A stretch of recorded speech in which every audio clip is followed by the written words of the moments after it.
What's going on, guys? Sean here, coming at y'all with a quick video. First off, don't mind me. I'm a little sick, under the weather. I've been dealing with it for about a week now. Just want y'all to know that unspeakable virus is making its rounds yet again. Seems like we're never going to be rid of it, but it's back again, of course. Every time you think it's gone, it comes back. So just stay safe out there, protect yourselves. If you're cool with the masks, maybe hit one up. If you're not, then don't, you know. I know some people are stronger than others. Some people it doesn't bother. Some people it'll, put them into the hospital. So just stay safe out there. Be careful. I know it's been a while since anybody talked about anything like that, but it's still here, Whether you believe it's real or not, it's, you got to kind of deal with it as we do, Like I said, it's up to y'all. Everybody has their own individual thoughts, but from my point of view, just be safe. Protect yourself, Better safe than sorry. I want to thank you guys for your continued support. I know the videos have been back to being a little spaced out. Always was kind of the plan. Summertime, boring, lots of content creators spewing out bullshit. And I ain't like that. Well, we got some news. Jonathan Taylor on the trade block because Jim Irsay's a fucking moron. I mean, what? First off, before we get into the whole Jonathan Taylor to Philly thing, all right, let's talk about ownership. Let's talk about how good we got it with Jeffrey Lurie. I mean, Jerry Jones comes out the other day and talks about, well, the same guy got in trouble for the same thing 2 years in a row, but he was driving 20 miles an hour slower this time. So he's getting better. He's almost there, see? Fucking Jerry Jones, man. Look, I don't wish death on anybody, but, man, I can't wait until someone else owns the Dallas Cowboys, man. I really can't.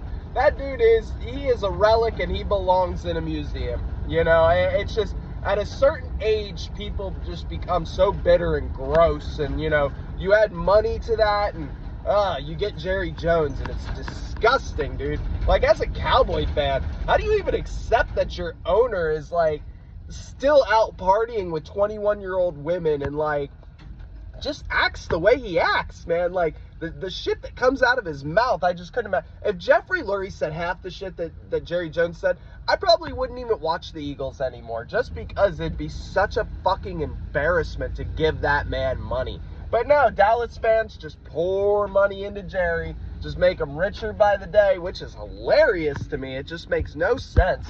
I just feel like people have no shame anymore. But, with that being said, Jim Irsay, another fucking moron. Maybe not as dumb as Jerry, maybe on a different level than Jerry. Who's to say, whatever, but he starts shit with Jonathan Taylor. Jonathan Taylor requests a trade. Obviously, the whole team wants to work it out. Everybody, coaches, players, everyone on the team wants to make it work, wants to keep one of your best players. Excuse me. Everybody on the team wants to keep one of your best players. Meanwhile, your owner, who has never done anything, Peyton Manning won y'all one ring, and y'all haven't done nothing. It's just hilarious to me. Jim Irsay is a lot like Jerry Jones in the fact that they talk as an ownership group like they've done something, and they have not. Jerry runs the Dallas Cowboy Department of Corrections, and Jim Irsay runs a fucking XFL team or something. I mean, look at them last night. They won the preseason game. Their first stringers are playing our third stringers, and they're doing the Fly Eagles Fly taunt in the end zone. First off, Anthony Richardson. I'm from Ocala, Florida, which is about 30 minutes from Gainesville. All right, where the Florida Gators play. I didn't know who the fuck you were until you got drafted. All right, you were a guy with a big arm who might be a little fast. All right, might. All right, you have shown me nothing. I have not seen anything that makes me believe you're going to be anything more than that. All right, so you should watch who you taunt, because the world has a funny way of repaying things when they matter most. You should ask some teams about that last year. The Dolphins were pretty happy about their preseason win over us. They taunted pretty hard. I didn't see them in the Super Bowl.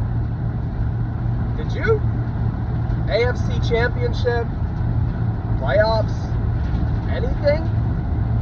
Nah, I didn't think so. Because they weren't around. They're nobody.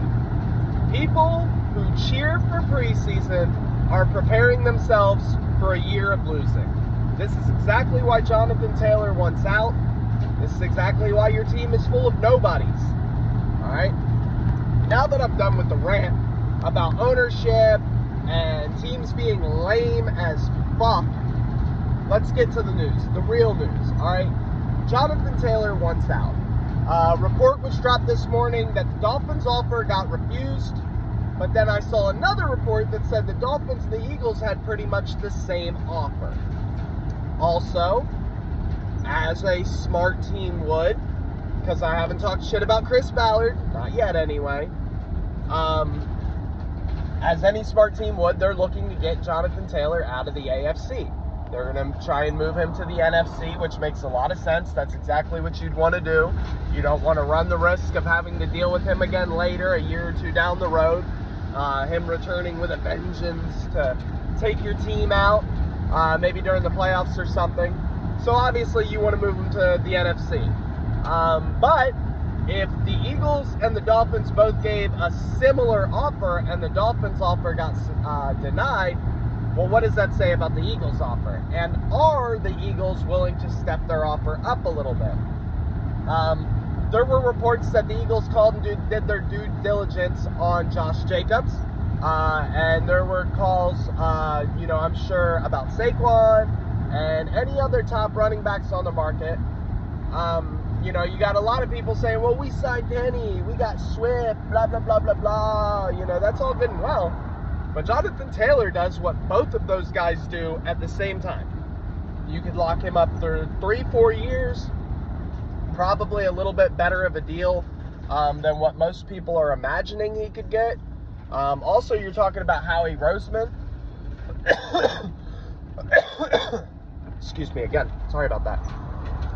Also, you're talking about Howie Roseman, which if he could work out magic with this running back deal the way he did the Jalen Hurts deal, then it really wouldn't affect our cap number all that much, or he could work with the Hurts deal to line it up to where it works out better. Okay, so my point stands right here. You've got people who say the Eagles shouldn't go get him. It's a waste of time. We've got a stacked running back room. Any other time, I would completely agree with you. Any other time, I would completely agree with you. But not right now. See, the problem is, DeAndre Swift is essentially on a 1-year deal. Rashad Penny is on a 1-year deal. Boston Scott is on a 1-year deal. Kenneth Gainwell is in year 3 of a 4-year deal. Trey Sermon is here for this year, maybe next year if we pick up the option. Okay? So what I'm getting at is, who's your long-term answer? We're not drafting a running back in the first round. The chances of another Jamar Gibbs or I forgot his name already. I made 100 videos about him and I forgot his name already because the Falcons drafted him and he's going to die down there with all the rest of the talent they have. Can't remember his name. The Eagles are not drafting a first-round running back, and I don't see them going into free agency and paying a running back. We were interested in Derrick Henry. We've been interested in a lot of big-name running backs. I think the Eagles would like to bring in one running back who can do it all and have a couple backs as a supporting cast. I think right now you keep Swift, and you're going to go ahead and you're going to keep Gainwell. I think you release Penny, you let him find another home. I think you release Boston Scott, you let him find another home. You've got some guys who've been showing out on special teams. Shout out Devin Allen. It's long-term stability. We're still going to need to draft linebackers next year. We're going to need more D linemen, more O linemen, maybe another wide receiver, maybe another tight end. We don't know. There's still so many holes to fill through the draft moving forward. It only makes sense to go ahead and fill a need now. We have money. Just spend every penny in cap this year on him. No rollover into next year other than what you need. Just to keep yourself safe in case you got to make a signing. Spend as much of the cap as you can paying him this year. All right. and then, you know, try to work out team-friendly deals moving forward. You know, these things are a lot simpler than people realize. No, we don't need Taylor. No, we don't need Taylor. But Taylor would sure make a lot of things easier. Because, you know, a 7th round pick last year, Isaac Pacheco, the Kansas City Chiefs 7th round pick who destroyed us in the Super Bowl, whose name I still can't say because I never wanted to say it because it pissed me off that a 7th round running back gashed us 100 times in the Super Bowl. You know, he was the difference in that game. You know, we had no run game. It was all Jalen Hurts all day. He was the difference in that game. Yes, Patrick Mahomes is Patrick Mahomes, but their running back was the reason why they were set up for success. We need to go out and get the guy. If we go out and get Jonathan Taylor, then it's over. Then I stop working this year.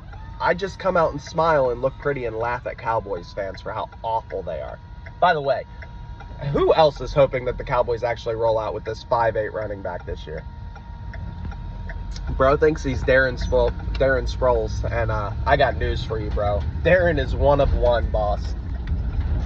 They're going to shoot out a 5'8" fucking running back, and he's going to get destroyed in the first game of the season by a 350-pound fucking Jordan Davis. Anyway, guys, I really want Jonathan Taylor. I really think Jonathan Taylor can help this team a lot. Tell me what you guys think. Like, subscribe. If you made it this far in the video, I fucking love you. YouTube, please don't demonetize me for saying bad words. And as always, guys, I'll catch y'all in the next one. Peace.